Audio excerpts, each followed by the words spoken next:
আসন্ন লোকসভা নির্বাচনকে পাখির চোখ করে রাজ্যে এসেছেন স্বরাষ্ট্রমন্ত্রী অমিত শাহ এবং বিজেপির সর্বভারতীয় সভাপতি জেপি নাড্ডা। তাদের বঙ্গ সফর চলাকালীনই দক্ষিণ দিনাজপুরে বিজেপির জেলা সভাপতির গাড়িতে হামলা চালানোর অভিযোগ দুষ্কৃতীদের বিরুদ্ধে। ঘটনায় মারধর করা হয়েছে গাড়ির চালককে। এ ঘটনায় উত্তেজনা ছড়িয়েছে জেলা গঙ্গারামপুর থানা ফুলবাড়ি এলাকায়। জেলা বিজেপি সভাপতি স্বরূপ চৌধুরীর অভিযোগ, তৃণমূল আশ্রয়ী দুষ্কৃতীরাই তাকে উদ্দেশ্য করে গাড়িতে হামলা চালায়। যদিও তিনি ঘটনার সময় গাড়িতে না থাকায় রক্ষা পেয়ে গিয়েছেন, তাকে না পেয়ে গাড়ির ড্রাইভারকে মারধর করা হয়েছে।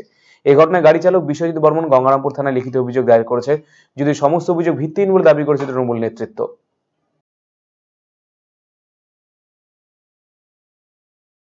সেটা তো বলতে পারছি না, কিন্তু আমার উপর চড়া হলো, আমাকে চর থাপ্পড় মারে, ঘুষি মারে, কলার ধরে। হ্যাঁ, গাড়িটা ভাঙচুর করে না, গাড়িটা ভাঙচুর করেনি। তারপরে তো পুলিশ এসে সরেন। মানে গাড়িটা কার? গাড়িটা জেলা প্রেসিডেন্টের। কোন জেলা প্রেসিডেন্ট? বিজেপির। কি মনে হচ্ছে, মানে এটা কি কোনো ষড়যন্ত্র হতে পারে? যেহেতু পার্টির গাড়ি চালাচ্ছি, ষড়যন্ত্র হয়েও হতে পারে।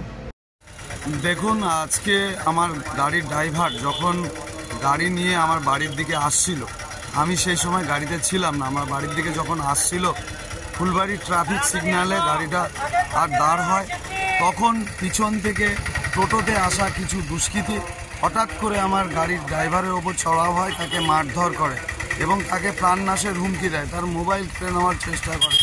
ড্রাইভার হঠাৎ করে হকচকিয়ে যায় এবং পরবর্তীতে আমাকে বিষয়টা জানায়।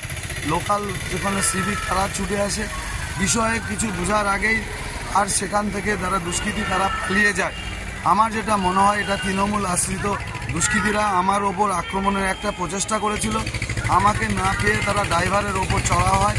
আমরা ধিক্ষার জানাই এবং গঙ্গারামপুর থানাতে আজকে আমার ড্রাইভার একটি কমপ্লেন সেখানে করছে। না, এরকম কোনো ঘটনা আজকে হয়নি, কেননা আজকে দুয়ারে সরকার ছিল, সেখানে সবাই ব্যস্ত ছিল এবং আমার যারা তৃণমূলের কর্মী তারাও সেই দুয়ারে সরকারই ছিল। এখানে বিজেপির কোনো ঘটনাই এখানে ঘটেনি যে বিজেপির সভাপতির গাড়ি আটকে এখানে কোনো গণ্ডগোল হয়েছে। তাহলে বিজেপি যে অভিযোগটা করছে সেই অভিযোগটা তো না, সম্পূর্ণ ঘটনা সাজানো এবং এটা ভিত্তিহীন। এরকম কোনো ঘটনাই ফুলবাড়িতে ঘটেনি।